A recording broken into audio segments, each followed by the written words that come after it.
Bedtime Bible, Noah and the Silent Rain, inspired by Genesis 6:9. Part 1, The Whisper in the Darkness. The world had changed. What once was filled with laughter and light had grown dark and noisy. People had forgotten kindness. They no longer listened to the wind or looked at the stars. The earth was full of violence and selfishness, and God's heart was grieved. But far from the cities, nestled in the hills, there was a man named Noah. Noah wasn't the strongest nor the loudest, but he walked with God. In the quiet places he prayed. He watched the skies. He loved his family and taught his children to trust in the unseen. One night, as the moon rose high and the animals rested, Noah heard a voice, not from the earth, but from heaven. Noah, the voice was gentle, build an ark, a flood is coming, but I will save you. Noah trembled, but he said yes. He didn't know how long, or how big, or how it would end. But he trusted. Part 2, the building and the waiting day by day, Noah built. Wood by wood, beam by beam, he shaped a vessel bigger than anything the world had seen. People passed by and laughed. Where is your flood? Where is your God? But Noah kept going, because faith doesn't shout, it whispers. And Noah had heard the whisper. Animals began to come, just as God said, 2 by 2, lions and lambs, birds and bears, crawling things and winged creatures. They came not by force, but by peace. As if they, too, heard a call only the soul could hear. His family gathered inside, the ark was sealed. Then it was still.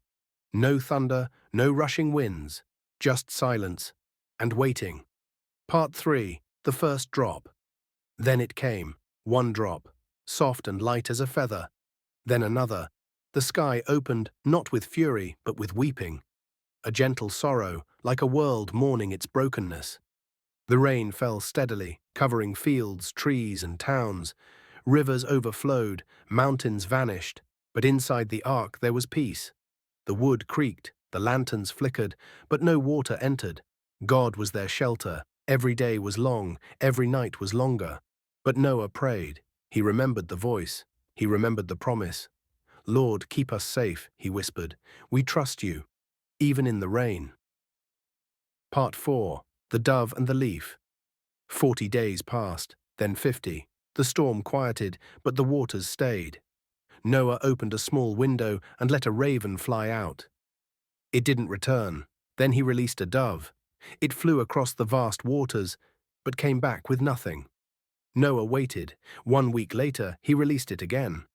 This time, it came back holding something in its beak, a leaf. Not just any leaf, a green one, a promise. Noah held it gently in his hands and cried. Dry land was near.